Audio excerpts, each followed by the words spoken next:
Я приветствую вас, дорогие друзья, уважаемые гости, подписчики моего канала. Яков Кедми на связи прямо сейчас. Яков Иосифович, здравствуйте. Здравствуйте, добрый день. Мы в прямом эфире, это означает, что можно вопрос задать, и сделать это, конечно же, можно несколькими путями. Ну, если хотите поддерживать автора, канал, то есть закрытый клуб в телеграм-канале, клуб зрителей Шелеста, там есть анонсы, и, собственно, там можно оставить свой вопрос.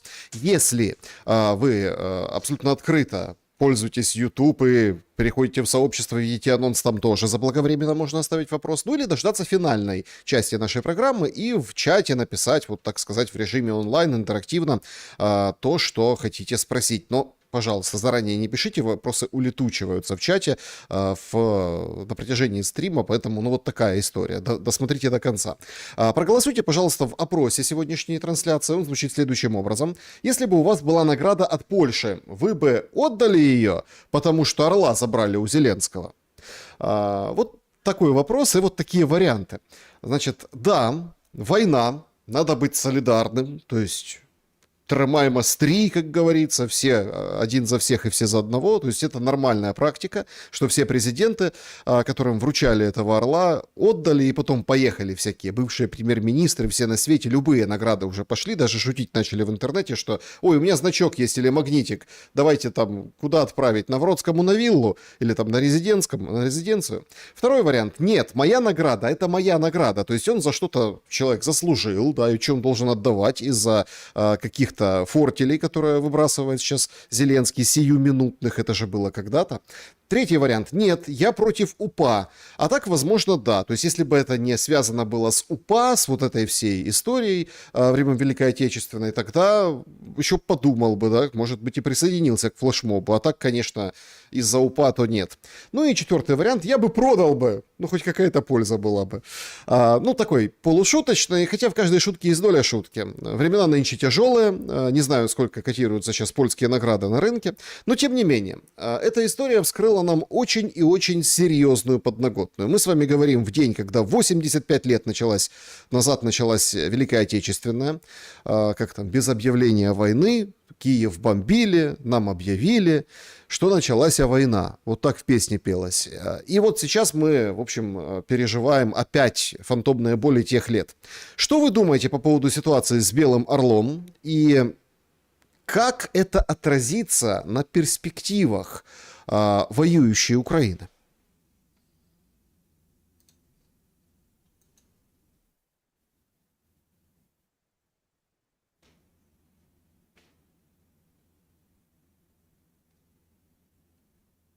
Яков Иосифович, вы с нами?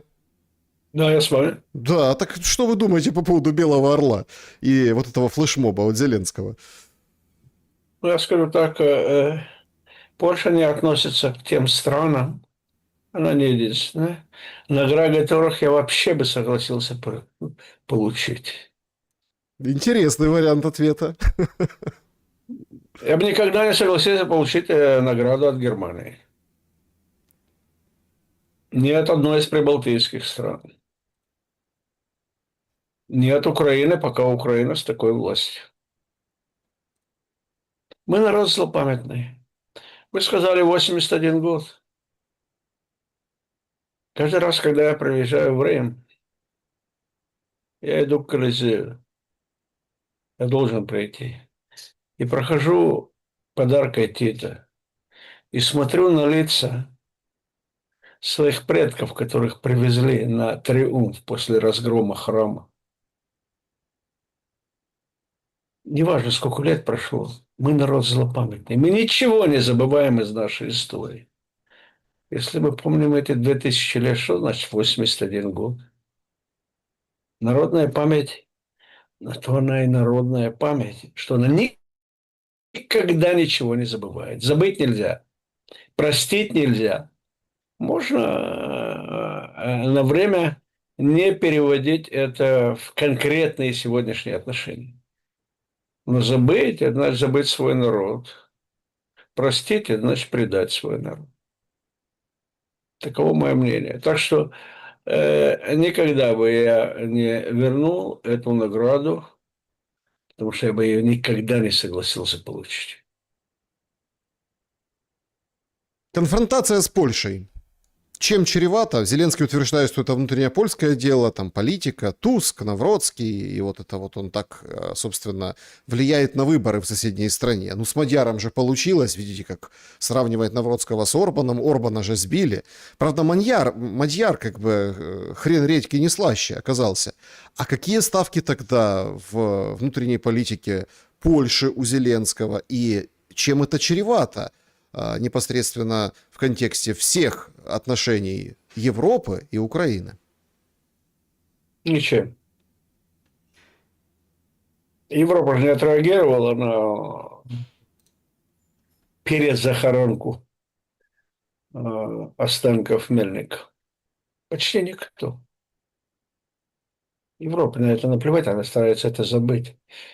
У Европы память селективная. Что им сегодня не выгодно, они забывают. Что выгодно, они приукрашивают или придумывают. Такова Европа. И в отношении Польши при всех тех счетах, которые есть у Польши с бандеровцами. А у украинцев нет счетов с поляками. А как поляки относились к украинскому быдлу все годы? Украинцы забыли это? Нет. Так что сегодняшняя эта размолвка, она-то результат чего? Внутриполитической конъюнктуры в Польше. И тогда, когда есть политическая борьба, часть политиков, чтобы набить себе цену, выступают с обличением другого врага. Вот говорите, смотрите, какой я крутой, смотрите, как я люблю свой народ, смотрите, как я готов защищать его. Но это все показуха временная, ни к чему не приведет. Польша не остановит и не приостановит свои отношения с Украиной. Украина не приостановит свои отношения с Польшей. Каждый проглотит эту жабу и будет продолжать жить дальше. Потому что и та, и другая страна не управляются национальными интересами, а политиками, у которых есть свои интересы. А то, что они называют национальные интересы, это для них только способ заработать свой политический капитал. Так и это демонстративный отказ от ордена Золотого Орла. А за что они его вручили Зеленскому? Ну, как за что? Что он За... сделал для Польши такого, Ну, что высший смотрите, орден Польши должен получить иностранный гражданин? Зеленский же утверждает, что он защищает Польшу. Он, украинское войско, украинский народ. И вот если бы не было Украины, тогда бы Польша была бы под угрозой. А так вроде как Украина всех защищает. Но если бы не было Польши, не было бы Украины. Вообще в истории. И Литвы. Но Польша же не дала ему награду, потому что Зеленский совершил что-то из ряда вон выходящее для польского государства и для польского народа. Нет. Опять-таки для своего внутреннего потребления и чтобы выслужиться перед Европой. Вот смотрите, какие мы. Вот вы ему орден почетного легиона еще не дали, а мы Золотого Орла дали. Награда же на Западе и в свое время и на Востоке были. Они не признание каких-то заслуг, ни за что-то. А это плата, публичная плата. А за что дали героя Советского Союза Насару? Кто-нибудь может сказать? А в то время коммунисты египетские гноились в тюрьме.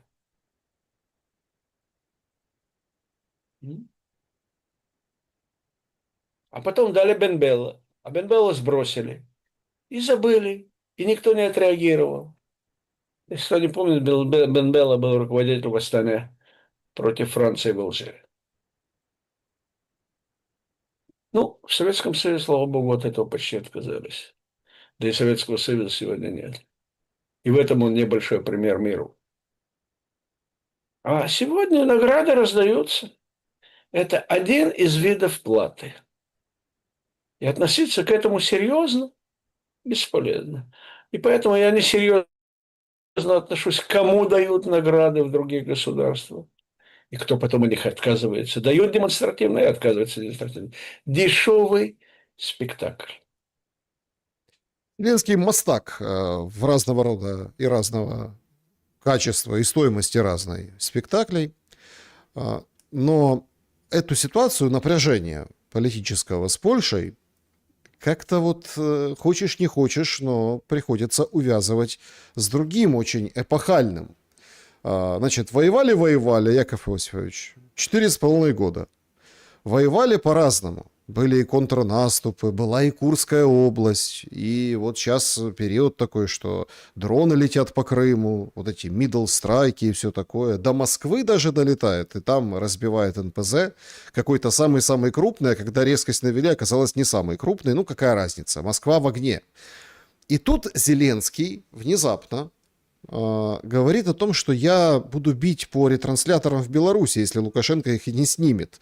Неделя уже отсчет пошел, осталось там 3 дня каких-то, да, до конца вот этой недели, на которой мы сейчас находимся. Вот какое-то должно быть решение. Лукашенко пока молчит, публично на этот ультиматум не отвечает, хотя Песков сегодня заявил, что с Путиным будут консультации, и он высказал такое убеждение, что Беларусь способна защитить свой суверенитет. Реально ли угроза ударов с Украины по Беларуси? Причем в Украине рассказывают очень душещипательную историю, как когда-то тайно, то ли дронами, то ли ДРГ, то ли кто-то, уже как бы выбивали эти ретрансляторы. Но сделали это тихо, не публично. А сейчас смотрите, как на весь мир. Давай, Лукашенко, снимай. И вообще НПЗ твой российской армии поставляет бензин. Сейчас будем по НПЗ бить. Сподобится ли Зеленский на этот удар? И чем это чревато? Ну, украинские ракеты долетают даже до Казани и за Уралом. Так что это один вопрос. То, что делает Зеленский, ну, он постоянно, вот посмотрите на все его действия, он постоянно должен выступить с каким-то провокационным, громким, шумным заявлением или действием. Ну, тут я могу сказать, когда украинская армия начала операцию в Курске, там было отвлечь внимание и создать прецедент, и, может быть, точку давления на Россию, потому что приближаются Курская атомная электростанция. И нашлись умные стратегии. На Украине сказали, вот это нам принесет перемогу. Ну, закончилась Курская авантюра через год. Так как закончилась, Россия закончила с помощью Северной Кореи, никто даже не дернулся. Все. А то, что он сейчас делает, это опять-таки провокация. Но вопрос, он ограничится только трепом или попытается сделать. И тут, я это уже тогда пытаюсь проанализировать с чисто практической военной точки зрения. С одной стороны, это значит оттянуть внимание России от линии боевого соприкосновения на другое место. С другой, это основывается, вероятно, если собираются делать, на расчете. Белорусская армия небольшая, по-моему, 70 с лишним тысяч человек. А граница огромная. А может влезть, отхватить еще один кусочек, как от Курска, и заставить их сосредоточить свои силы на этом направлении, сняв с другого. И поскольку граница-то огромная, можно это делать в нескольких местах. И тем самым, по мнению тех, которые задумывают военную операцию, бить Россию в незащищенное место. Так они считают. Ответ на это может быть очень резкий и очень тяжелый. И если Путин отвечает, значит, это взято во внимание, значит, какие-то планы есть. С точки зрения Украины, это не столько открыть новый фронт против России, сколько открыть новый фронт против Беларуси. Причем самый неудобный. Если с востока российская армия должна, чтобы продвигаться, пройти всю Украину, с Белоруссией она должна пройти намного меньше, чтобы разрезать Украину на части. Начиная от Западной Украины, и это будет катастрофа, потому что наступление белорусской армии на Западную Украину в районе Ровно и Львова отрежет Украину от Запада и перережет все ее логистические маршруты. Все. А дальше на всей остальной Украине армия может подыхать. И она подохнет. Без боеприпасов, без всего она обречена. Посмотрите, что находится на линии боевого соприкосновения. Если неделю не поступают боеприпасы, все. Я не говорю о продовольствии, я не говорю о смене людей, я не говорю о раненых. Ну, раненые, черт с ним, Бог поможет. Боеприпасы нужны. Поэтому рисковать тем, что Белоруссия в том или другом месте перережет пути снабжения, или они будут под ударом Белоруссии, а это намного легче и ближе. С этой стороны, как бы не было накачана Украина с попытками накачать ее оружие, Украина не защищена. Нет такой концентрации ПВО, нет такой концентрации войск, нет такой концентрации беспилотников. Это слишком много. Взять на себя слишком много. А это открывает возможности и для Украины, и для российской армии. Для чего она должна пробиваться к Львову или к Виннице? Через всю Украину форсировать Днепр и прочее. Ну, а со стороны Беларуси. Как нож в масло. Там же укреплений нет. Там достаточно войск нет. И России гораздо выгоднее и удобнее и легче выйти ко Львову через Белоруссию, помогая белорусской армии, чем проходя и форсируя Днепр. То есть, кто этого не понимает, он идет на огромную авантюру. Кто надеется, что Россия на это не решится, он надеется на авантюру. Кто надеется, что Запад его прикроет, он ошибается. Я не говорю о том оружии, которое есть в Беларуси. Ракеты «Искандер» белорусские с территории Беларуси еще по Украине не били. Орешник белорусский еще по Украине не стрелял с того направления.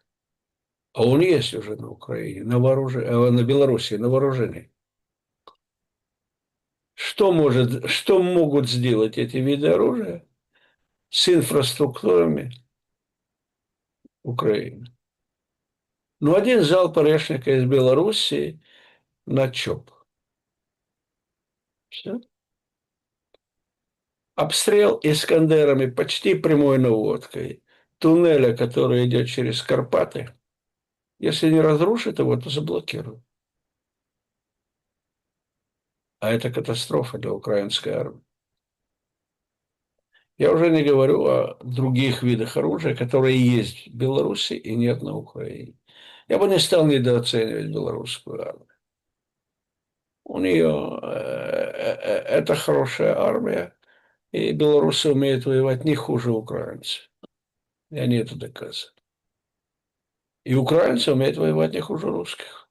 Это один народ, одна культура, одна, одна боеспособность. Так что или это очередная глупость, которую, не подумав, сделал Зеленский, или это еще хуже. это еще хуже. Как сказал Наполеон об одном генерале, об одном маршале, он сказал, по-моему, Наполеон, он сказал, это не преступление, это ошибка. Это еще хуже. Потому что за эту ошибку будут платить намного больше, чем за преступление. Вы же видите, считается, что дроны самые сильные, удары смертоносные. Вон сегодня по заводу в Воронеже влупили ракетами, вроде как Шторм Shadow, некоторые пишут Фламинго, ну непонятно, ну попали четко. А дроны долетают куда нужно, и считается, что Беларусь шапками закидаем, ну имеется в виду хорнетами, дронами. Корнет – это противотанковая ракета. Хорнет — это дрон, Хорнет. да, дрон, который Хорнет, я знаю. американский, да. Это есть такой американский. Дроны не являются средством победы или решения войны. Дроны более или менее действуют на линии боевого соприкосновения плюс-минус 30 километров с той и другой стороны. И могут повлиять маневренным действием на этой глубине. Все остальные дроны, какой бы ущерб они ни причиняли, они не являются решающими. Ну, долетел один дрон до Воронежа. Ну что?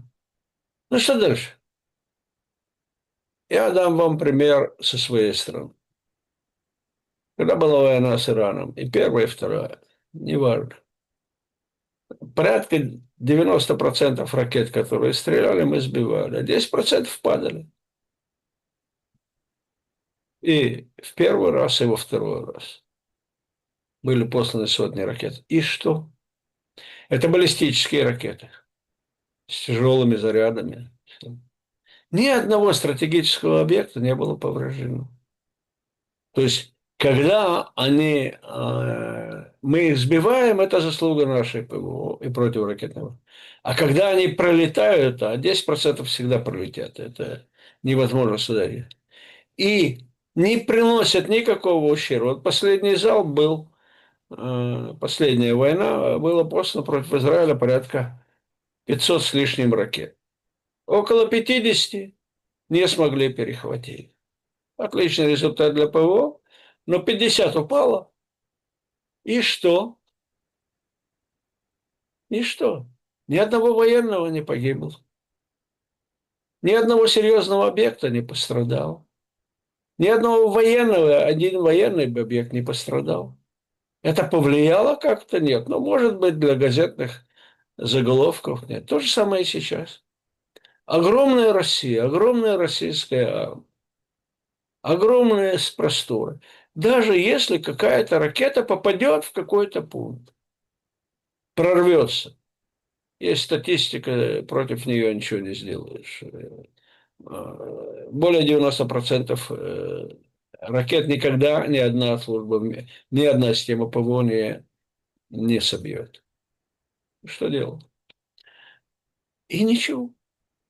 То есть уповать на то, что обстрел ракетами, даже более тяжелыми, более дальними, более совершенными, менее совершенными, тем, что одна-две ракеты упадут на какую-то, не играет роли. Я дам другой пример, опять с нашего района. Во время войны Иран-Ирака у Ирана не было ракет. 600 иракских ракет упали на Теherан. И что? Ничего. На войну это не повлияло. На последующую тактику иранской армии, да. Но иранские войска вошли на территорию Ирака и почти отрезали его от залива. То есть эти все виды войск, они не решающие. То, что не решает на поле боя, не решает войну. Например, почему в России говорили артиллерия – бог войны? Не потому, что она могла обстреливать где-то в глубине, она могла обрушить огромное количество огня на воюющие части на линии фронта, или, как сейчас называют Россия и Украина, линия боевого соприкосновения. А такого превосходства нет ни у кого. И поэтому, кроме как шумных газетных заголовков, требований еще и еще дайте нам ракет, ложного или менее ложного бахвальства, вот какие мы. Да, да. Попала ракета в один из нефтеперегонных заводов возле Москвы. Жалко, да. Это неудача российской ПВО, да. Ну и что? Ну, смотрите, тут На же войну это не нет, влияет. давайте так. Сейчас уже там сообщают, что почти отрезан Крым. Значит, наносились удары по Керченской переправе, попадали в дронами, попадали в танкеры с нефтью. Нефть не продается, не отпускается, только государственным предприятиям, военным и, в общем-то, властям. То есть купить в Крыму теперь невозможно бензин.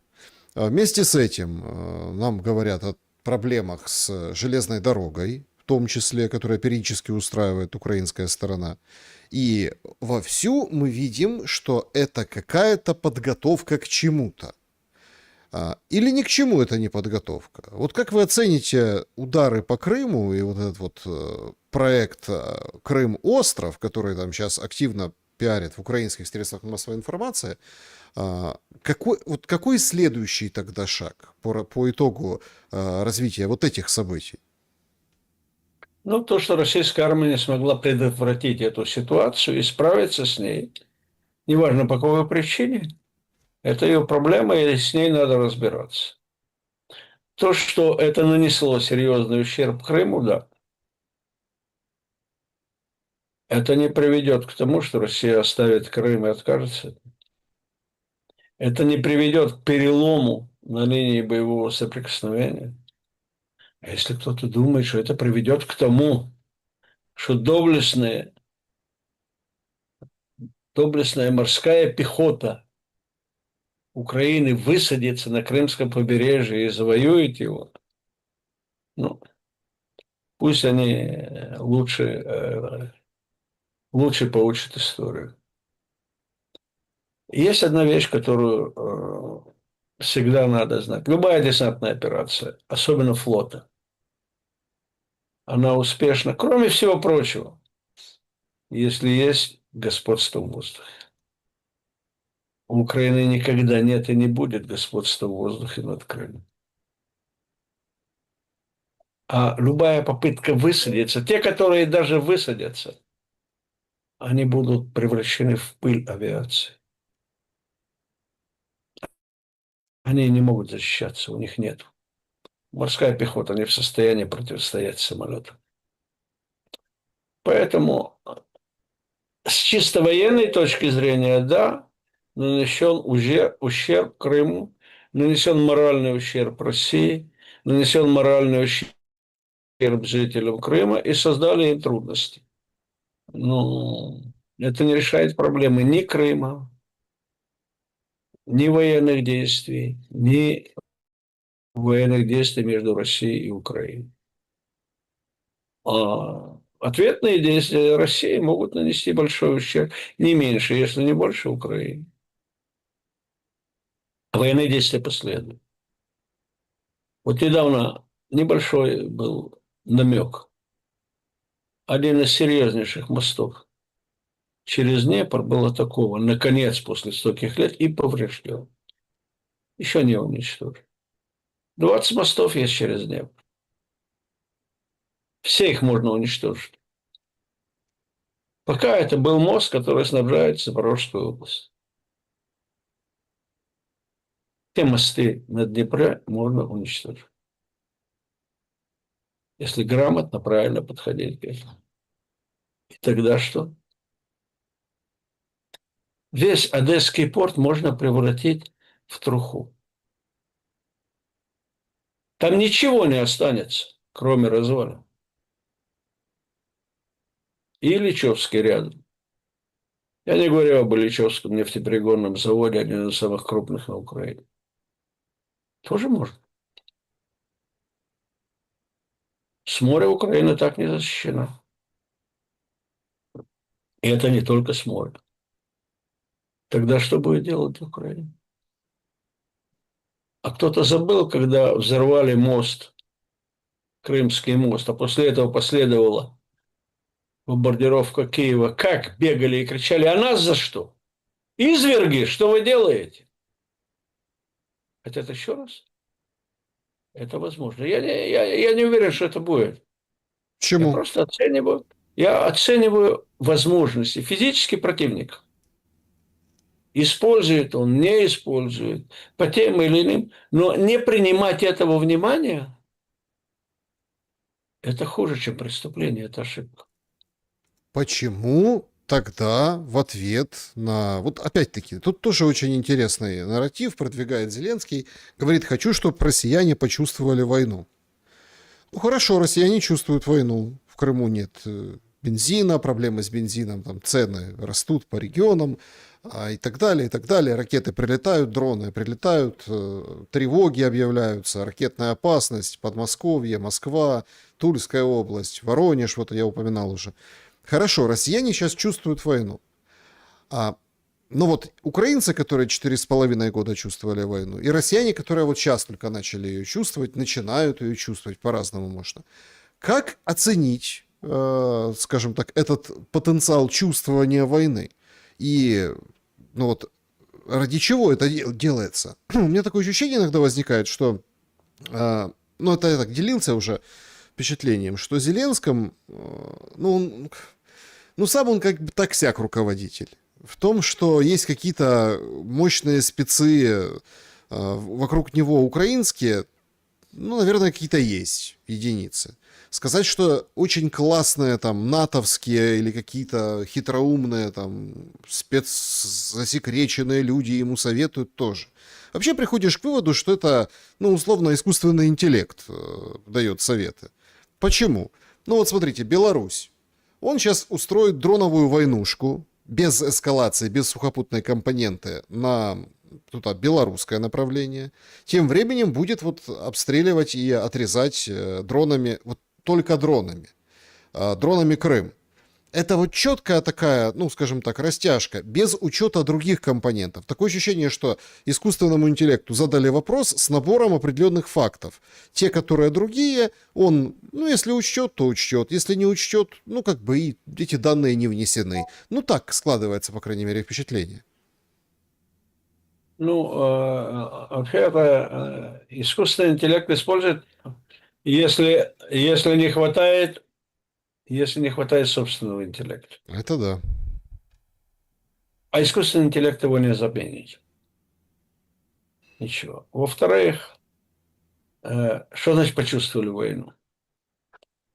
Россия чувствовала войну, Советский Союз чувствовал войну. А Германия ее не чувствовала.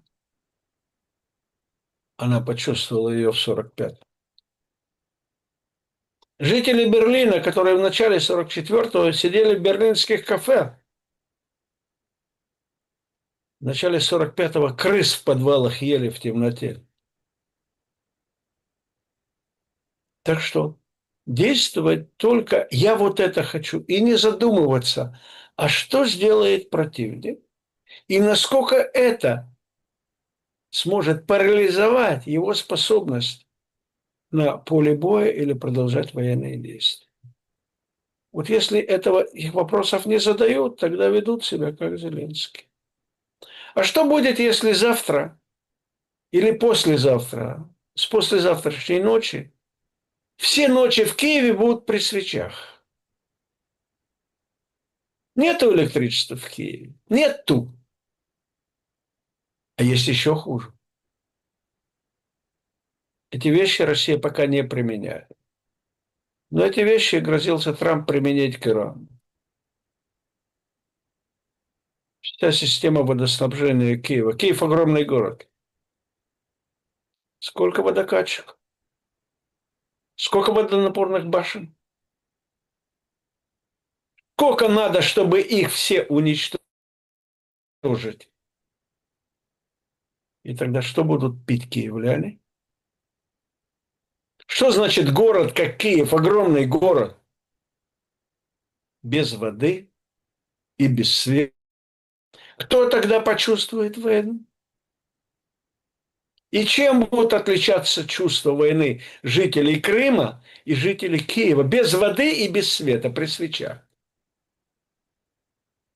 И опять-таки я говорю о тех возможностях, которые существуют у противника. Это не значит, что он их применит, но они существуют, это несложно. Водонапорные башни уничтожить? Не проблема, никакой проблемы. Даже если украинское ПВО собьет 90% дронов и 90% ракет. 90% никто не сбивает в мире, кроме нас. Нет у них такой системы. Ну, нет у них такой системы, не потому что нет такой системы ПВО, ну что делать? Нет такой насыщенности, нет такого разнообразия ракет. И тогда все. Финита ла комедия. Воду из Днепра пить нельзя. И она не решит проблемы, потому что ее ведрами таскать не будешь. На весь Киев. И я не говорю, что если не будет воды, значит, не будет канализации. Какой аромат в Киеве произойдет через 5 дней? Как он будет благоухать всеми нечистотами, которым нечего смыть? Это город, который не привык, так это не средневековый город. Если в доме нет воды, то невозможно ничего. Абсолютно. Так что игра, которую ведет Зеленский, в намерении я вот покажу им, что значит быть во время войны. И если он не учитывает ответную реакцию, может обойтись ему намного дороже. Да, Россия пострадает. Но при свечах будут носить воду из Днепра в Киеве.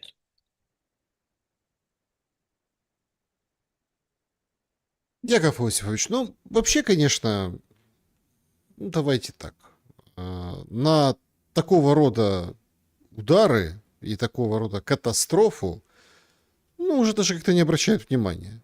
Ну, смотрите, едва-едва нечто подобное тотальному блэкауту не произошло зимой. Была очень тяжелая зима.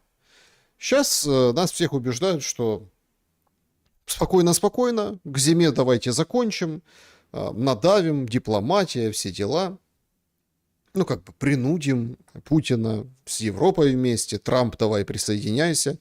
Трамп лицензии дал немцам на Патриот. Вот ждут, пока 600 Патриотов наклепают для Украины. То есть, видите, как и процесс идет, и все хорошо. А Путин на такое не пойдет. Ну, вот просто не пойдет. А Украина нечто подобное, в принципе, имеет право делать, потому что она же кто? Правильно, жертва. А Россия кто? Агрессор.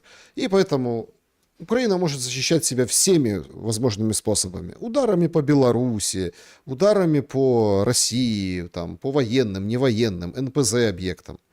По поводу моря вы сказали, сегодня, кстати, намечается такая история, что, судя по всему, вот помните, была вот эта сделка зерновая, зерновой коридор. Да, я помню. Ну, все, уже как бы турецкое судно атаковано, спасали там египтяне, в общем, иностранцы, много иностранных экипаж. Моряков сегодня, это еще 2 судна было атаковано, но они вроде как своим ходом потом куда-то дошли.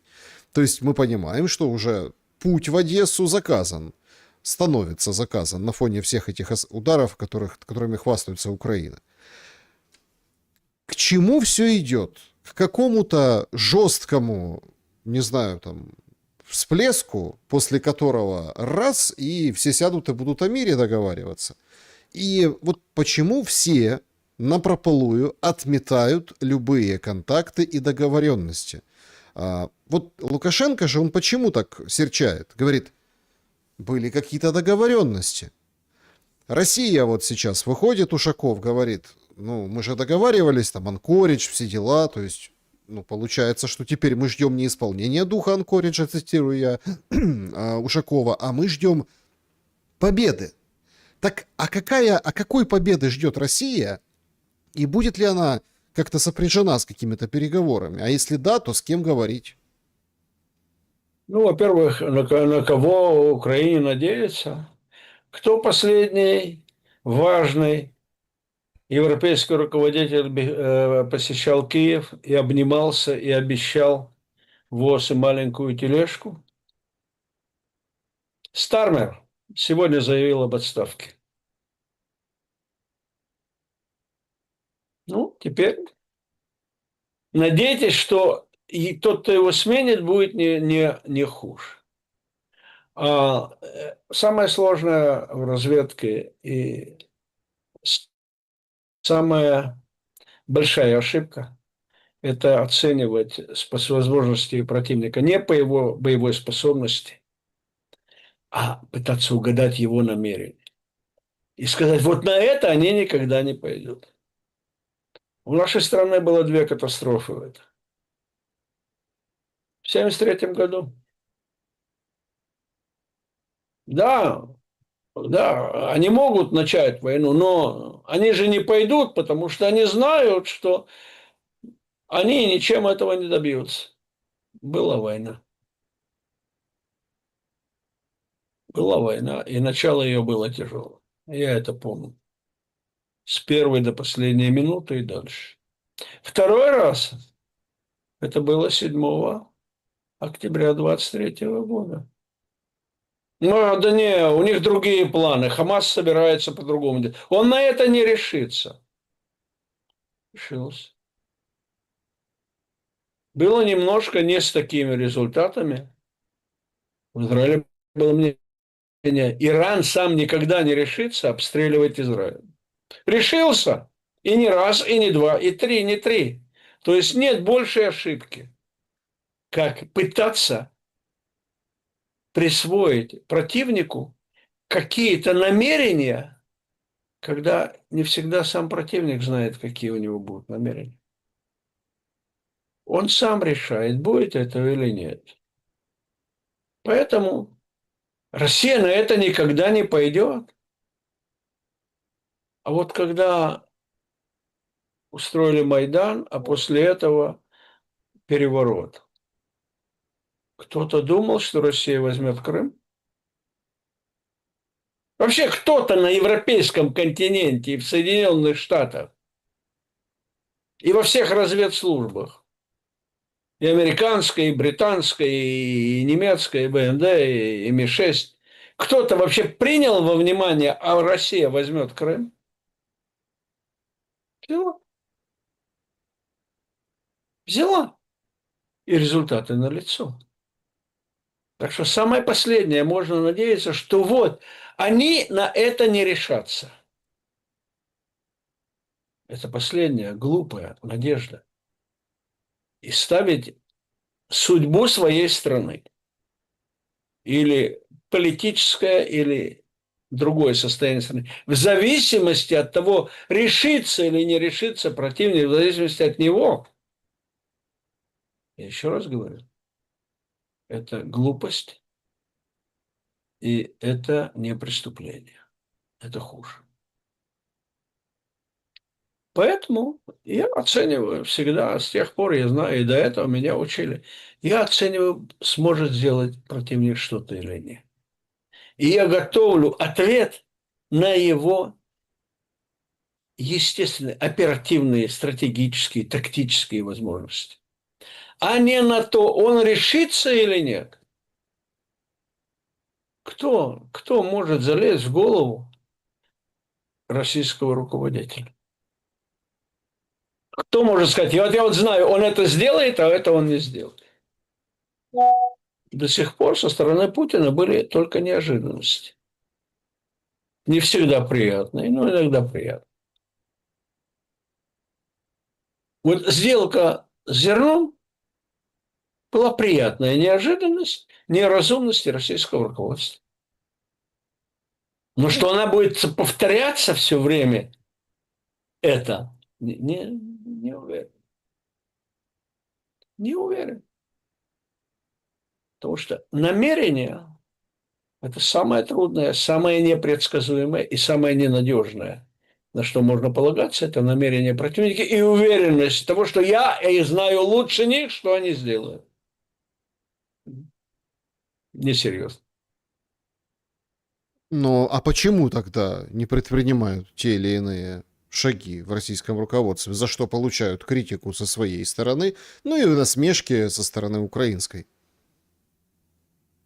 Ну, за это российское руководство должно объяснить своему народу, а не мне. А я что могу с этим сделать? Нет, ну есть Я же какие-то могу, причины, я как вы не их знаю. понимаете? Я не знаю в отношении своего руководства и в отношении любого руководства. Если я не знаю всех данных, я не могу определить, почему принято такое решение.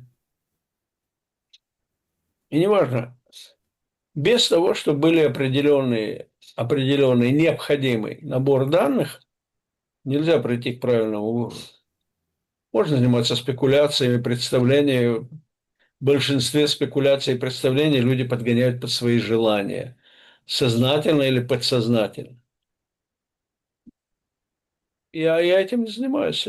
Есть данные? У меня нет данных о России, которые могут мне дать понятие, почему российское руководство принимает такое решение.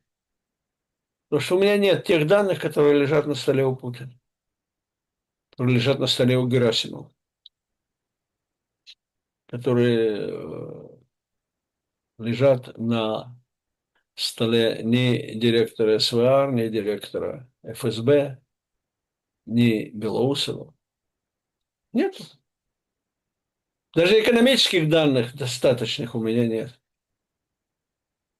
Я не знаю, какое состояние энергосистемы России в области топлива.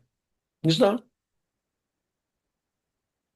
Я не Ну, знаю, подождите, но тогда какова. подождите, тогда странно выглядит, что вы на разнице потенциалов как бы списываете Украину, что она не может Нет, побороться. нет. Нам Зеленский выходит и говорит, Общее, что мы боремся, мы можем, у нас весь тыл это Европа, нам там дроны собирают, нам деньги дают, а Россия вот на свои воюет и ущерб терпит какой. Украина, во-первых, терпит намного больше ущерб. Во-вторых, есть достаточно данных, чтобы определить, что российская экономика сильнее, более эффективна, и российская военная промышленность более эффективна, чем украинская. И она более эффективна, чем военная промышленность всех стран Европы. Ведь куда обратились славные немцы, чтобы усилить систему противовоздушной, противоракетной обороны, прежде всего НАТО и Германии? К американцам. Дайте лицензию, пожалуйста. России никто лицензию не дает, она сама делает. То, что она покупает те или иные комплектующие, которые пока она в них нуждается, так часто все покупают. И Соединенные Штаты тоже. И Китай. Но можно оценить одно государство по отношению к другому, по сравнению с другим, по его потенциалу. Но насколько страна использует свой потенциал, это зависит от руководства. И поэтому говорю, у меня нет данных точных от того, я же никогда не высказывался, а что происходит с украинской армией. У меня нет данных об украинской армии. Я не знаю, сколько они призывают. Я не знаю, какова их боеспособность. Я не знаю, какую подготовку они проходят. Я не знаю, сколько батальонов или полков, или бригад, если они пришли на бригадный метод, может сформировать украинская армия и какая их боеспособность. Я не знаю, как организовано снабжение в украинской армии. Я только знаю, что эти пути снабжения, если бы это было против нашей армии, они бы не просуществовали 24 часа. Но я не знаком с системой противовоздушной обороны, противоракетной обороны Украины. Я могу примерно ее оценить. И я не могу оценить способность российской авиации. Я не знаю. Наша я знаю. Что она может сделать с противником, я знаю. Российская не знаю. Поэтому мне трудно сказать, переносить автоматически то, что я знаю, на поле боя других армий. М, Как вы думаете, закончится война России и Украины примерно таким же макаром, как вот сейчас обставляет все Трамп в своих военных приключениях с Ираном?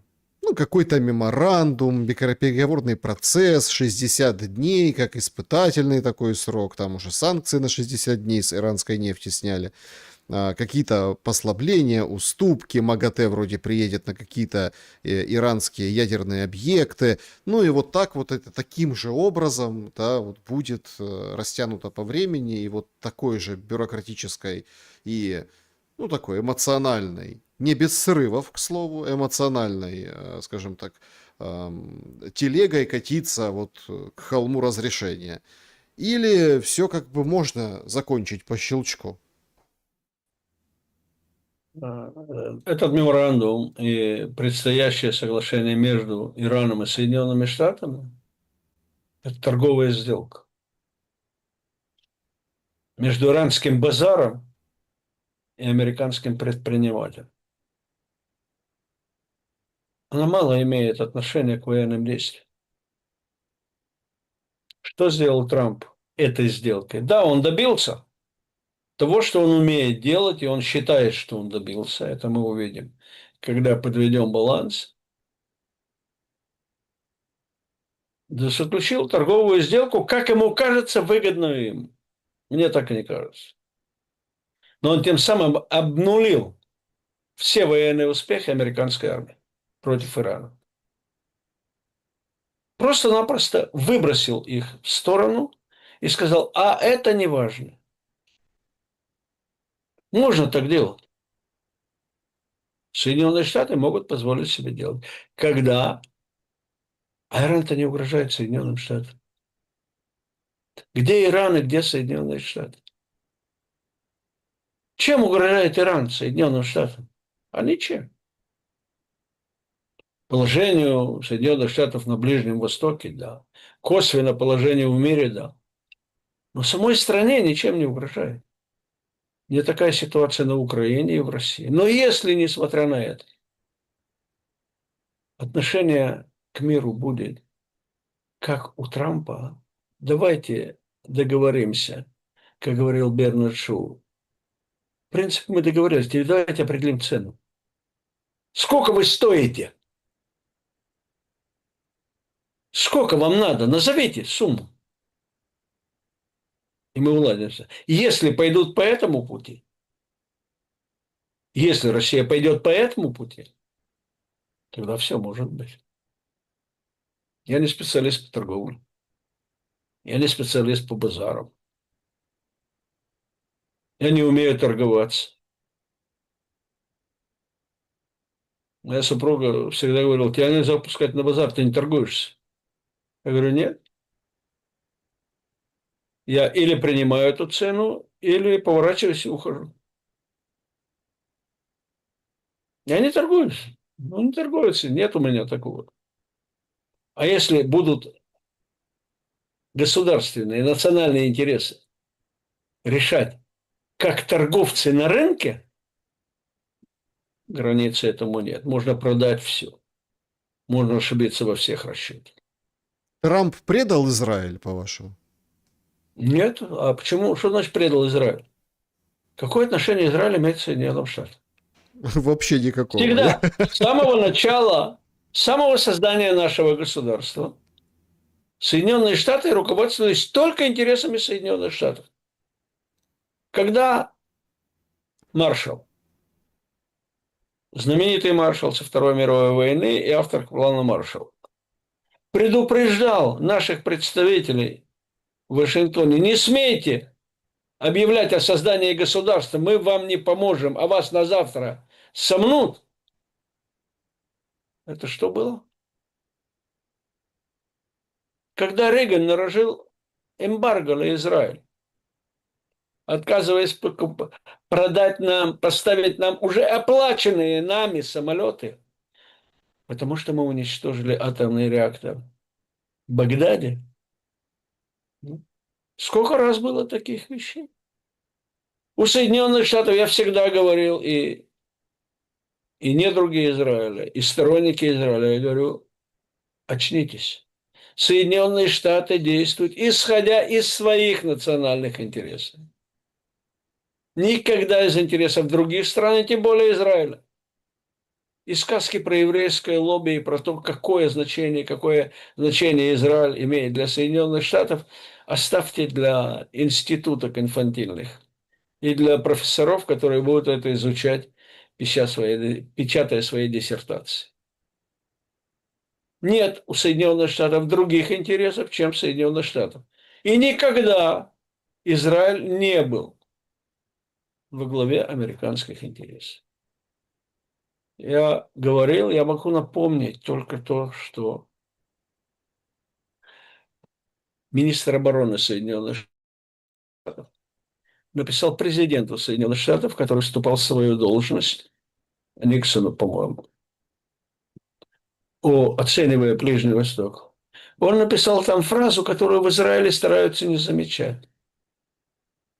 Существование Израиля не является национальным интересом безопасности Соединенных Штатов. Это написал министр обороны Соединенных Штатов своему министру, вступающему в должность. Если кто-то думает, что с тех пор положение изменилось, так пусть он идет играет в песочек, они занимаются государственными делами или оценкой положения. Если кто-то думает, что существование какой-то страны в мире является национальным интересом Соединенных Штатов, то он просто не понимает ни истории, ни Соединенных Штатов, ничего. Для Соединенных Штатов является национальным интересом существования Тайваня? Нет. За какую страну когда-нибудь за свою историю Соединенные Штаты воевали? Чтобы защитить какую страну Соединенные Штаты воевали? Ну, Израиль защищали во время атак Ирана. Они помогли нам защищаться от ракет. Не помогли защищаться. Они сами бомбили, они защищали территорию Израиля. Они бомбили только во Второй войне, но Вторая война началась в Соединенные Штаты, а мы присоединились. В 12-дневной войне они ничего не бомбили, кроме 3 мест, в которых производили обогащение Ирана, потому что мы попросили их применить те бомбы, которые есть. Только они эти 3 объекта еще раз побомбили. В этом была наша ошибка. У нас были планы и есть планы. Не один. Захватить эти объекты спецвойсками и уничтожить нашими руками, видя, что мы делаем на этих объектах. Тогда бы никто не говорил сейчас о 400 килограммах обогащенного урана. Но у нас решили, что это же подешевше, это проще. Давайте попросим американцев. Ну что, раз-два сбросили бомбы и все. Но если бы пошли по правильному пути, наш спецназ мог и может это сделать. Ну, решили как проще. А кроме этого не бомбили и не участвовали. Вторая война, она чисто американская. Но никогда американцы никого не защищали. Они защищали себя. Я уже повторяю то же самое. Когда случается, что наши интересы и американские совпадают, да, они вмешиваются. Так а в чем, подождите, в чем не совпадает сейчас интерес? Вот многие говорят, что вот этот вся меморандум, эта вся история, это просто пауза, Трампу нужно немножко там чемпионат мира провести, чтобы не было там жесткого какого-то падения финансового мирового за счет нефти тоже, чтобы к доллару нормально относились. Ну, в общем, это такие тенденции, да? И что буквально там пройдет какое-то время, и осенью, да, опять начнут с Ираном. Это вроде как какая-то такая пауза. Мол, никто вообще уже очень мало кто верит в то, что это вот сейчас вот по этому магистральному пути, меморандум, соглашение, что это все закончится. В чем тогда принципиальная разница сейчас взглядов Израиля на тему иранского регулирования и США? Я на это отвечу. Но в отношении, вот вы говорите, вот многие это говорят. Они когда-нибудь правильно определили, что завтра будет делать Трамп? Они когда-нибудь предвидели развитие событий? Год назад они думали о том, что произойдут две войны между Израилем и Ираном, одна с прямым участием американской армии. Пусть сидят и заткнутся, они ни хрена не понимают. Они все в своих фантазиях и в своей абсолютной безграмотности, военной, политической и другой. Что я должен их слушать? Они знают, что Трамп будет делать в октябре. Они не знают, что он будет делать через час. И никто не знает. Так чего же они лезут со своей авантюрной тряпней? А на ваш серьезный вопрос, в чем разница между интересами Израиля и Соединенных Штатов? И вопрос сложный, ответ сложный в отношении Израиля. В отношении Соединенных Штатов он проще. А целью у Израиля была у государства одна цель, у руководства Израиля другие цели. У государства Израиль была только одна цель – лишить Иран возможности в ближайшие годы начать производство ядерного оружия. Все остальное это не было национальным интересом. Но все остальное это политики. В угаре первых побед и успехов израильской авиации решили, ага, сейчас мы можем и другое. И абсолютно безумные фантазии нашего премьер-министра, что да, благодаря нашей авиации мы сможем сбросить режим в Иране. Я его знаю. Он человек очень поверхностный. Он не понимает ни Соединенных Штатов, несмотря на то, что он больше американец, чем любой политический деятель в Израиле. И никогда он не смог правильно оценить, что будет в Соединенных Штатах, какая будет политика. И он привел наши отношения с Соединенными Штатами и ведет дальше к полной катастрофе, что чего никогда не было в Соединенных Штатах, даже когда мы были не согласны. И он решил, что да, завтра иранский народ восстанет и сбросит эту ненавистную власть. Ну, надо быть идиотом, абсолютно неграмотным, чтобы это говорить. Я помню, у меня были споры с премьер-министром по многим вопросам. Но один я помню до сих пор по поводу по поводу России.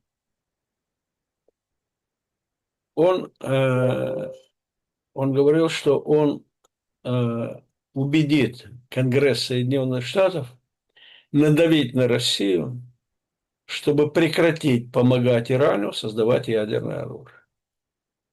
Я ему сказал, ты говоришь глупость. Во-первых, Россия не помогает, она не помогала Ирану создать ядерное оружие, а это одна из фантазий нашей разведки, из-за которой она потом села в угол. Я говорю, если ты думаешь, что американский конгресс будет оказывать политическое давление на правительство Ельцина, когда оно только спит и видит, что правительство продолжало быть, ты не понимаешь. Он говорит, я лучше тебя знаю, Конгресс. Я говорю, да. Американский конгресс ты знаешь лучше. Но положение между Россией и Соединенными Штатами геополитическое я знаю и понимаю лучше тебя.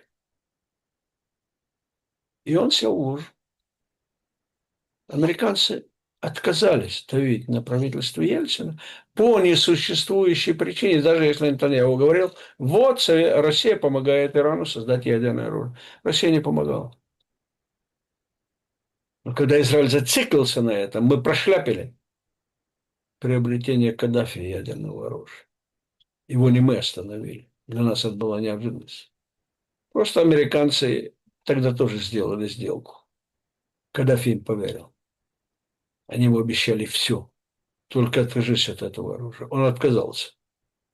И его убили. Если бы он не отказался, его никто пальцем не тронул.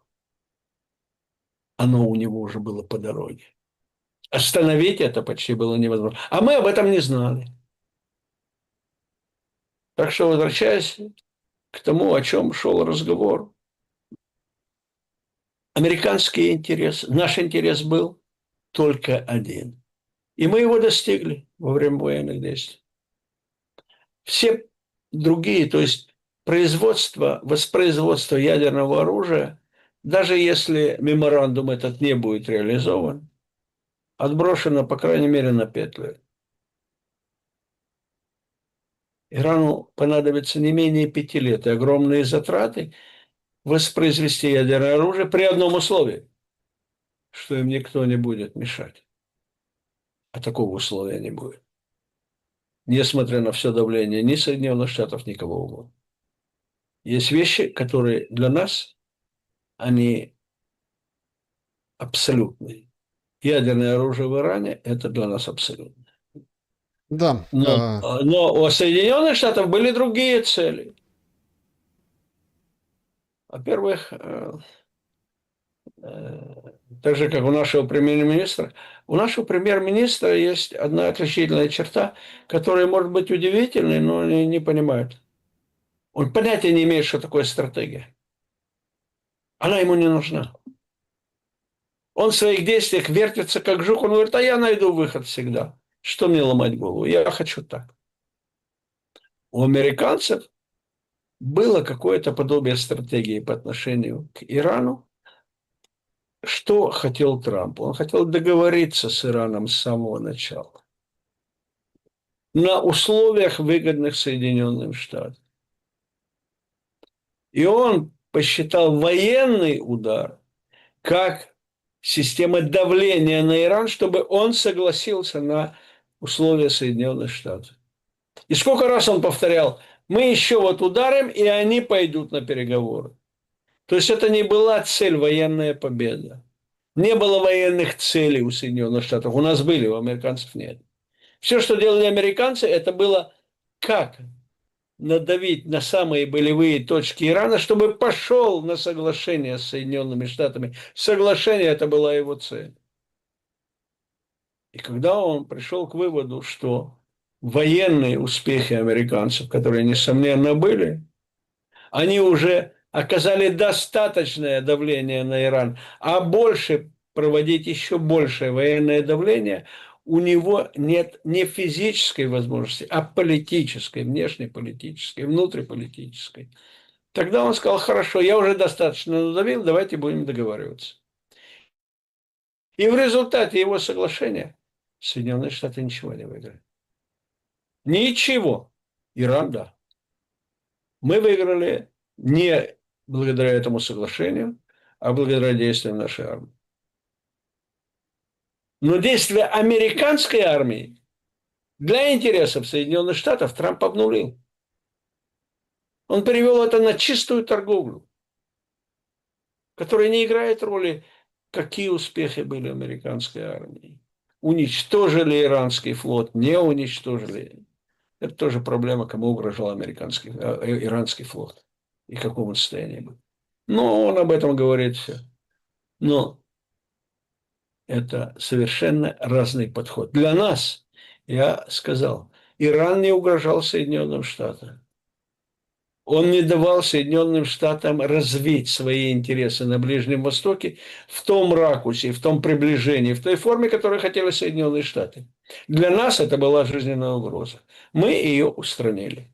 Ядерного оружия у Ирана не будет, по крайней мере, 5 лет, а если они начнут его производство, и больше. В этом и основное различие между нами и Соединенными Штатами. Ведь на чем это показательно? Во время войны что говорил Трамп в запале? Не совсем понимаю, что он говорит, с ним часто бывает. Мы заставим Иран прекратить производство ядерного оружия и баллистические ракеты. Он говорил, он обещал это все время. Мы уничтожили все заводы Ирана, которые производят баллистические ракеты. Оказалось, не все. Оказалось, что их производят. Оказалось, что они летают. А что он сказал на днях? А что вы хотите от Ирана? А почему ему не производить баллистические ракеты? У всех стран вокруг есть, а Ирану нельзя. Ну так тогда задаешься сразу вопросом, а почему Израилю можно иметь ядерное оружие, а Ирану нет? Я скажу почему. Скажите. Мы никого не спрашиваем. Так Это наш и Иран интерес. тоже никого не спрашивает. Нет, Иран спрашивает. Иран не может сам создать. Ирану нужна помощь. Иран привозит все остальное в Иран. У Ирана нет своей технологии создания ядерного оружия. А по какой технологии было создано израильское ядерное оружие? Простите. Я вам расскажу такой секрет. В 1948 году, Мгм. первые месяцы существования государства, Бен-Гурион вызвал одного физика и сказал ему: ты едешь во Францию на факультет ядерной физики.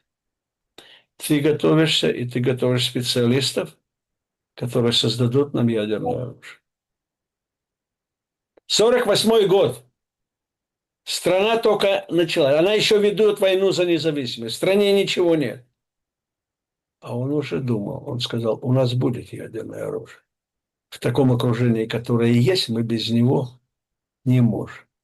И не будем полагаться ни на одно.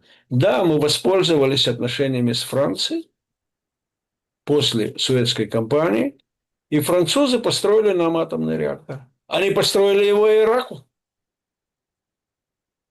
Но в Ираке ядерный реактор мы уничтожили за неделю до его запуска.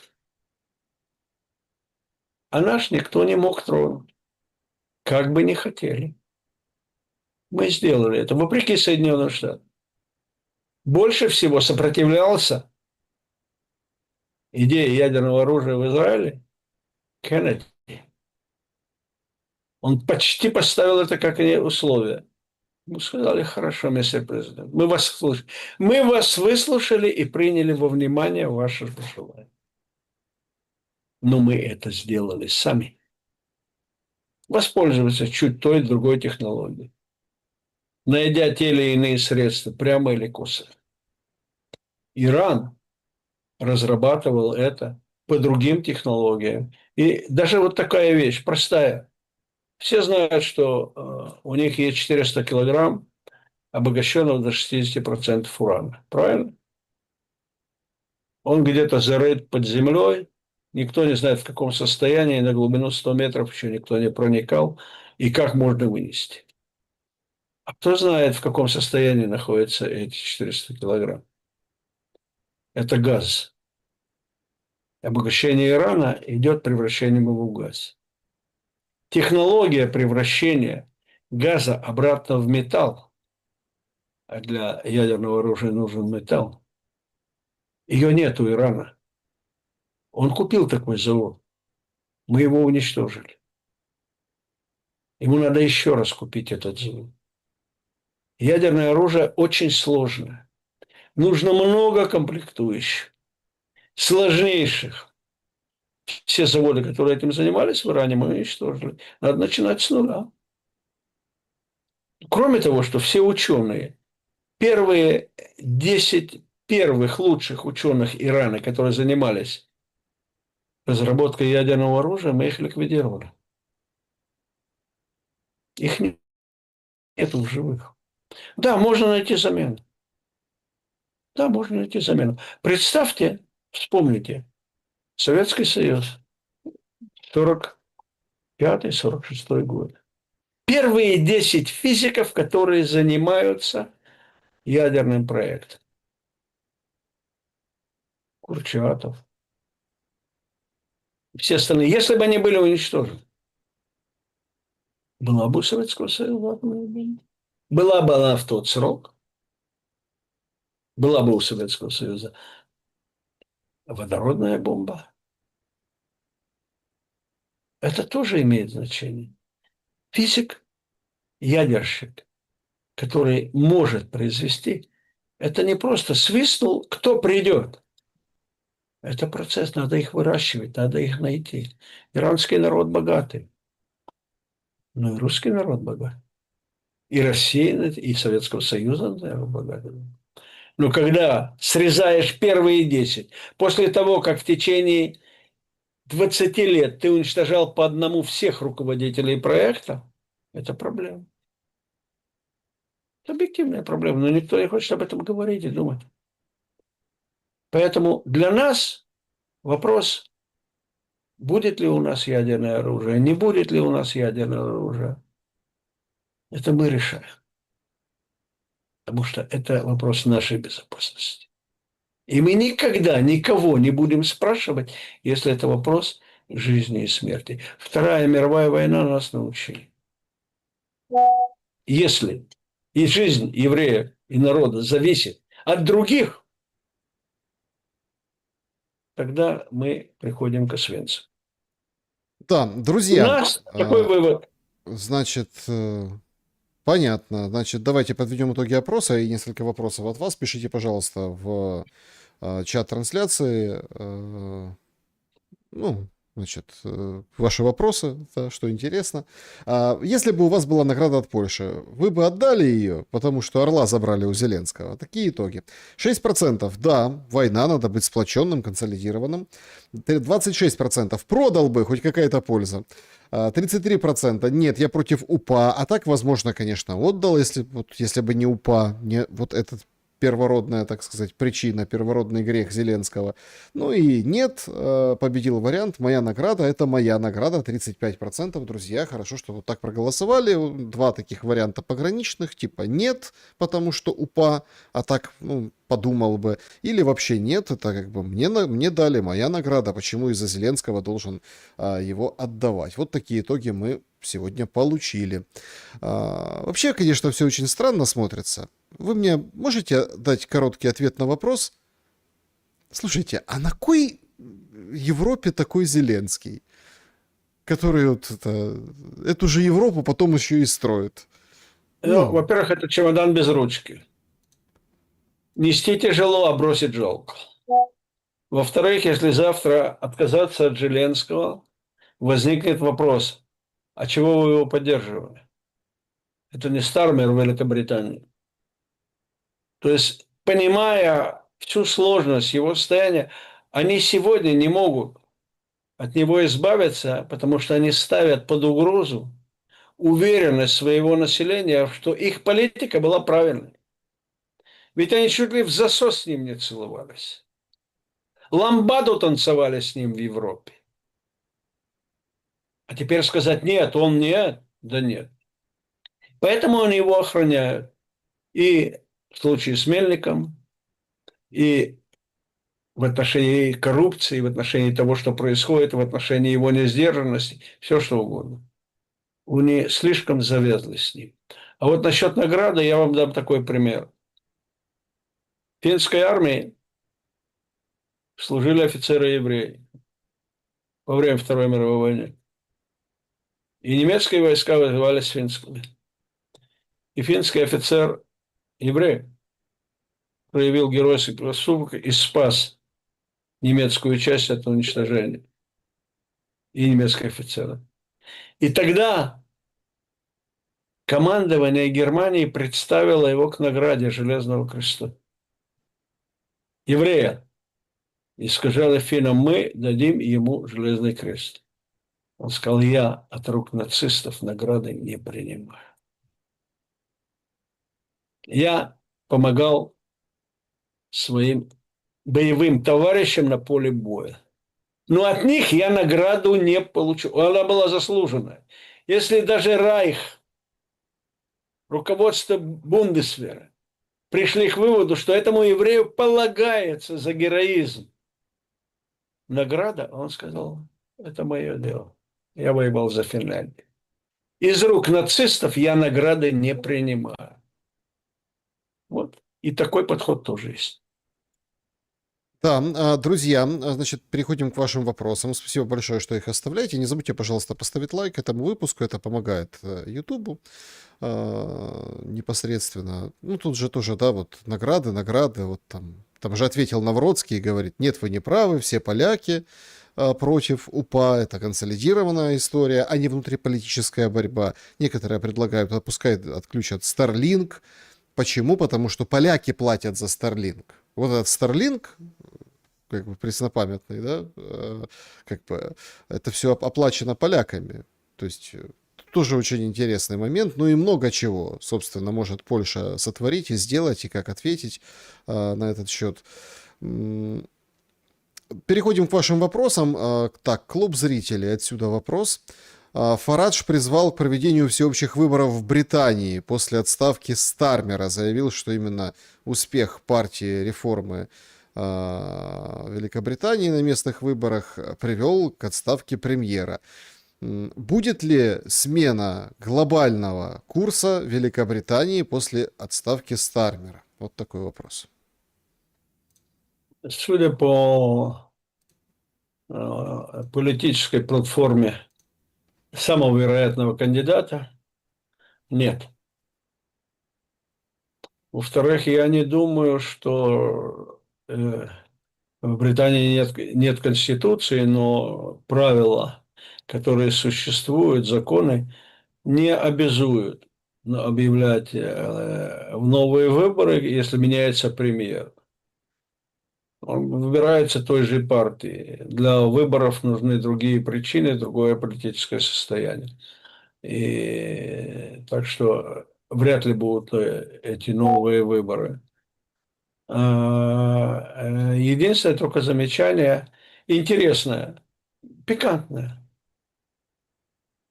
У премьер-министра Великобритании, нового кандидата, он закончил Кембридж, он специалист по английскому языку, у него великолепные способности ораторские, а он по происхождению наполовину ирландец.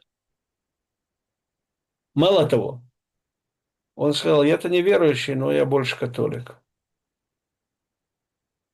Ну, я не помню, когда во главе Ирана, во главе Великобритании, ну, со времен, не будем говорить о Марии Стюарт и прочей того периода, когда католики стояли во главе этой страны. Индусы дали, не совсем индусы, пенджабцы, это было. Но католиков много уже лет не было. Это тоже в какой-то мере его характеризует, и он говорит, я очень чувствителен к тому, что говорит Папа Римский. Мгм. Ну, Да. но перемена курса в Британии не будет. Может быть, будет немножко другой стиль. А, Более интеллигентный, более как бы, более приличный, более тонкий. Недавно Лукашенко сказал про договор Путина с еврейским лобби. В речи Коломойского на Новый год в Хайфе тоже что-то такое упоминается. Можете ли вы пролить свет на эти договоренности? О чем они? Что скажете по поводу еврейского лобби, которое не дало закончить войну вместе с Ватиканом? Я так понимаю, в 22-м об этом говорил Лукашенко. Что на Новый год Коломойский говорил в Хайфе, тоже непонятно. Ну, а Абрамович тоже, это вот имеется в виду этот представитель еврейского лобби или о чем говорил Лукашенко? Ну, во-первых, все, кто говорят о еврейском лобби, неважно в какой стране и когда, они просто не открывают Америку, повторяют тот бред, который был в протоколах сионских мудрецов, подгоняя это под ту или другую ситуацию. И в них столько же правды. Единственное отношение Коломойского к еврейскому народу – это то, что его тоже, как Зеленского, родила еврейская мама. Но я помню еще его фотографии, как-то он без стыда, там было написано «Я жидобандеровец». Ну, так что считать жидобандеровца, относящегося к еврейскому народу, это слишком. В отношении Абрамовича, Абрамович делец, если Россия хочет пользоваться Абрамовичем, не из-за его еврейского происхождения, а из-за того, что в России еще остатки олигархов в почете, если они не выступают против правительства. Ну, это их проблема, это их дело. Если они хотят подобляться Трампу в этом отношении и использовать для решения государственных проблем своих олигархов, это их право, но у меня об этом свое мнение. Единственное, что американские олигархи и Кушнер, и Витков, они заработали свои деньги. Российские олигархи украли свои деньги, ограбив свою страну и доведя ее почти до пропасти. Если после этого часть из них находится в почете у правительства России нынешнего, ну, это их проблема, их страна. Пусть они управляют своей страной, как они понимают. У меня свой подход к этому. Но ни тот, ни другой не имеют отношения к еврейскому лобби, так же, как Кушнер или Витков не имеют никакого отношения к еврейскому лобби в Соединенных Штатах. Петр, вопрос. Американское еврейское лобби на сегодня, оно про нетаньяховское или про израильское? И зависим ли Нетаньяху от этого американского лобби? Большинство евреев Соединенных Штатов абсолютно произраильские. Большинство евреев Соединенных Штатов против Натаньяху. Но надо понимать, евреи Соединенных Штатов, и я знаком с этим еврейством, я работал среди них тоже, они прежде всего американские граждане. И для них самое главное – интересы Соединенных Штатов. И никогда они не выступали за интересы Израиля, если это противоречило интересам их страны. Так что на первую часть вопроса я ответил. Да, они за Израиль, как евреи, за еврейское государство. Они против Натаньяху, считая, что его руководство деструктивно и опасно. А, Так, Оксана спрашивает, что значит в стратегическом плане заявление Ушакова? Мы не ждем выполнения этих пониманий или договоренностей Анкориджа, мы ждем победы, мы ждем реализации наших собственных целей. США оказались не в состоянии выполнить свою часть договоренностей. Но в словах Ушакова есть определенная степень разочарования в том, что были надежды Соединенные Штаты выполнят свои договоренности. Вероятно, Россия рассчитывала, что Соединенные Штаты окажут достаточное давление на Украину и на Европу, чтобы начать переговоры. А Соединенные Штаты не нашли это нужным или необходимым. И поэтому политика России сегодня, да, переговоры и разговоры с Соединенными Штатами, визиты Виткофа и Кушнера будут продолжаться. Так же, как могут продолжаться визит Абрамовича еще один, еще не первый раз, может быть, и не последний. Но мы больше полагаемся на ситуацию на фронте. И тут я хочу заметить одну вещь. Соединенные Штаты, и Ванс это сказал, когда мы были в Анкоридже, российская армия продвигалась 20 километров в месяц. И мы исходили из того, что этот темп будет сохранен. А сегодня российская армия продвигается несколько сот метров в месяц. Это говорит о том, что Соединенные Штаты трезво оценивают ситуацию. Если у России есть больше шансов быстро победить, тогда мы с ними ведем переговоры в одном ключе. А если это будет вяло текущая шизофрения, а мы тоже торопиться не будем. Посмотрим, как это ляжет. Ну, понятно, Вот это, все не вот торопятся, это да. подход Соединенных Штатов. Поэтому в Анкоридже была одна ситуация, а сейчас другая. И совершенно как бы непонятным для многих горе-специалистов путем. А каково продвижение российской армии на фронте? Но все равно я бы не связывал договоренности Анкориджа с скоростью продвижения на фронте. Но это сказал вице-президент Соединенных Штатов. Так он может Я с говорить... ним же не буду спорить. Слушайте, ну, нет, по этой теме, конечно, нет. По теме Ирана, конечно, можете и поспорить, потому что... Не, я могу поспорить по любой теме. Но в данном случае, когда он говорит, это был наш подход, я не могу сказать, нет, я лучше вас знаю, чем вы, что вы тогда думали. Это нет. Я могу спорить по совершению, я могу спорить, насколько он прав в этом решении. Но в данном случае я привожу пример, какой ход мысли у Соединенных Штатов, у их руководства.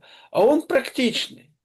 Одно Нет, дело, ну, когда Россия может в течение 2 месяцев выйти к Днепру, а смотрите, второе, если она через полгода выйдет к Славянску. вот тут есть очень интересная ловушка, такая логическая, в которую как бы всех утверждения Венса, которые вы привели, ты в нее попадаешь.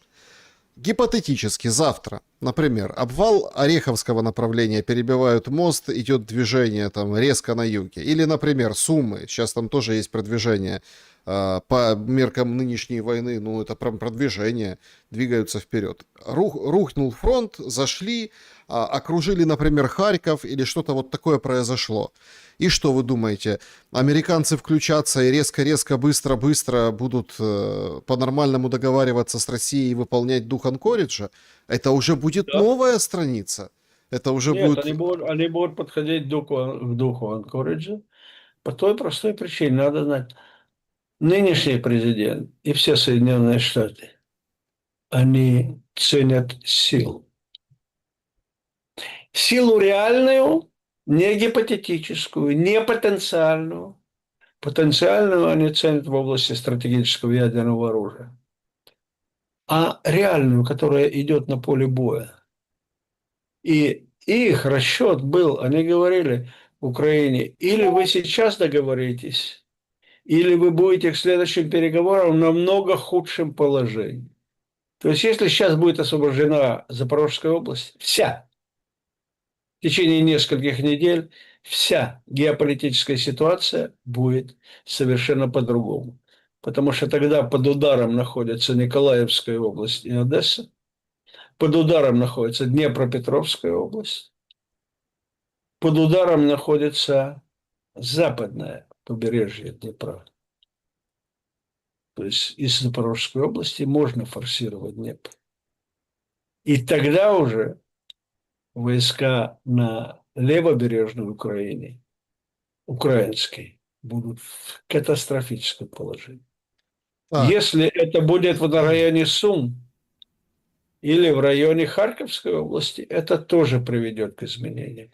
Но самое удобное с точки зрения России, я не буду расценивать сейчас, насколько это реально. Не Сумская область и не Харьковская, а Черниговская.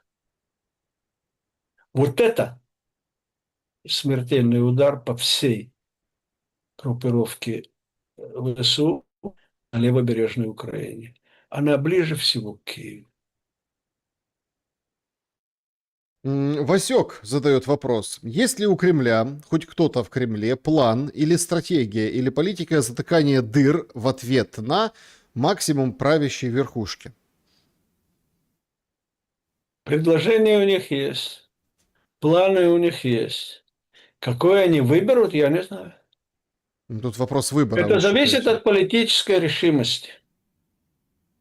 Я еще раз говорю, в России очень много зависит от решения президента.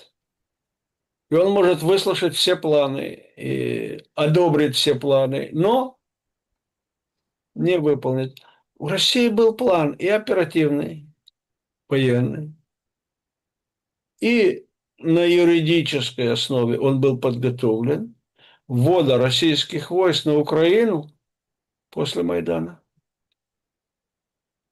этот план было решено не реализовывать в последние 2 дня. Так что планы есть, они должны быть.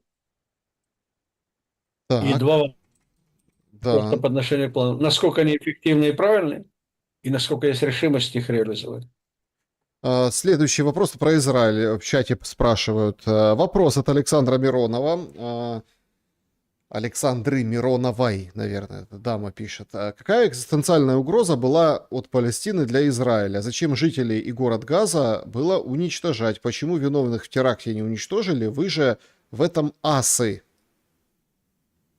Такой вопрос. Единственная жизненная угроза Израилю это была потенциально, если бы в руках Ирана было ядерное оружие. Ни Хамас, ни Хизбалла, ни палестинское движение не представляют никакой реальной угрозы существованию Израиля.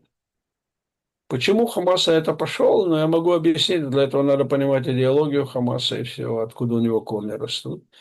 Потому что Хамас был, это организация «Мусульманские братья», братья-мусульмане. Из братьев мусульман вышла Аль-Каида, из братьев мусульман вышел ИГИЛ.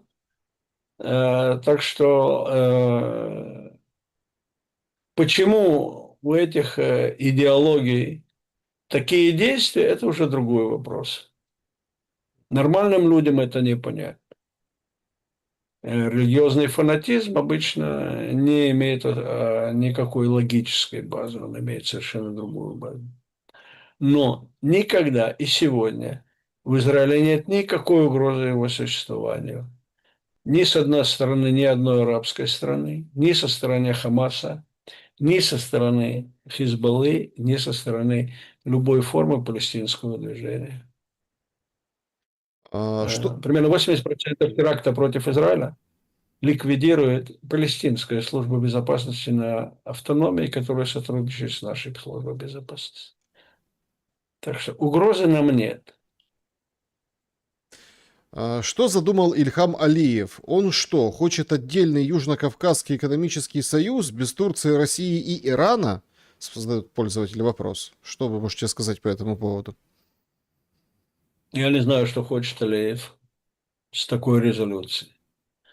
Я понимаю, что Алиев довольно грамотно использует геополитическую ситуацию, чтобы улучшить и усилить геополитическое положение Азербайджана, и ему это удается. В какие формы это выльется, это зависит от развития обстановки.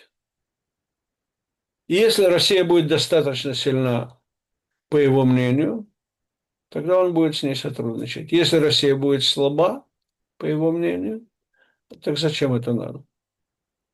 А, Так ведут себя все страны. И Узбекистан, и Казахстан, и Туркмения. Все страны смотрят, а что значит эта страна, с которой мы граничим. Она сильна, надо к ней ложиться отношения с уважением к ней и к ее интересам. Она слаба, плевать мы хотели на ее интересы, мы будем реализовывать наши. Владислав, здравствуйте, Яков. Скажите, пожалуйста, создание Великого Израиля от Ефрата до Нила входит в интересы еврейского народа, или вы все-таки покинете территории Ливана, Сирии и Газы? Спасибо. Первое, эта теория Израиля от Нила до Ефрата и по отношению к государству Израиля это полный бред. Никто у нас никогда этого не провозглашал, кроме отдельных отморозков. Ну, есть, которые верят в то, что Земля плоская. Ну, хорошо. У Израиля нет никаких территориальных претензий и пожеланий ни по отношению к Сирии, ни по отношению к Ливану, ни по отношению к сектору Газа. Мы не претендуем, мы вышли сами из сектора Газа, сами отдали его под власть палестинской автономии, и у нас нет никаких претензий к сектору Газа. Я хочу напомнить, когда шли переговоры между Бегином и Саадатом, о соглашении, о мирном соглашении, то Бегин предложил Саадату: возьмите Газу, вы же там были. То есть мы готовы были отказаться от Газа и передать его под власть Египта. Мы и завтра готовы это сделать. Египет этого не хочет. Это разные арабы. Они не хотят этого. Но нам Газа не нужна. Она не имеет никакого ни исторического, ни политического значения, не играет никакой роли для безопасности, только усложняет. Южный Ливан тем более. В Ливане нас интересует только одно: чтобы с территории Ливана Хизбалла не обстреливала наше поселение. Около 100 тысяч человек из-за обстрела Хизбаллы последние 2 года покинули свои места и переместились в более безопасные. Так что у Израиля нет территориальных претензий ни к кому. Единственное, что Израиль, да, хочет сохранить за собой голландские высоты, но они уже под нашей властью давно, и еще этот вопрос вряд ли будет решен по-другому, чем сегодня, в ближайшее время. Даже Сирия не хочет поднимать этот вопрос сегодня. Ну, давайте еще один вопрос, и будем благодарить Якова Иосифовича. Зачем, пользователь пишет, Германия тащит 5000 солдат в Прибалтику, спрашивает пользователь. Тем более в такой день очень символично. На границу с Белоруссией это, а сегодня Бильд написали. Ну, я вам скажу,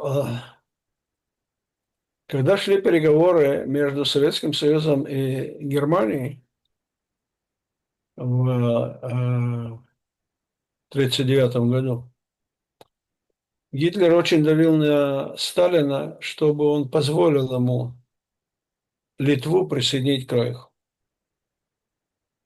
Его интересовала Клайпеда. И он был даже готов отдать часть польской территории Сталину, только отдай мне Литву. И он был уверен, что он получит, Сталин не отдал Литву. И это было мудрое решение, особенно через 2 года, когда началась Отечественная война.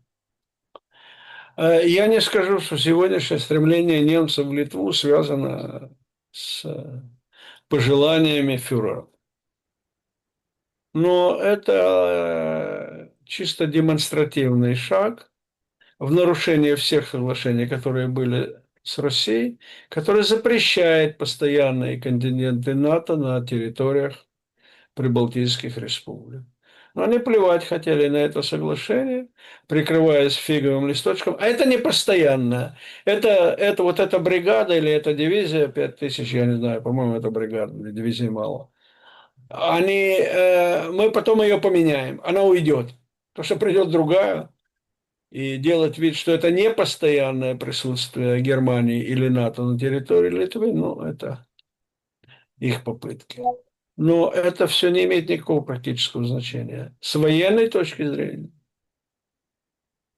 ну, это еще несколько минут работы для российских ракет. И вся эти 5000 бравых немецких солдат Бундесвермахта пойдут за своими предшественниками из вермахта. Яков Кедмин был моим собеседником сегодня. Я благодарен за время и мысли. Спасибо, всего хорошего. Друзья, берегите себя. Всем добра и света. До свидания.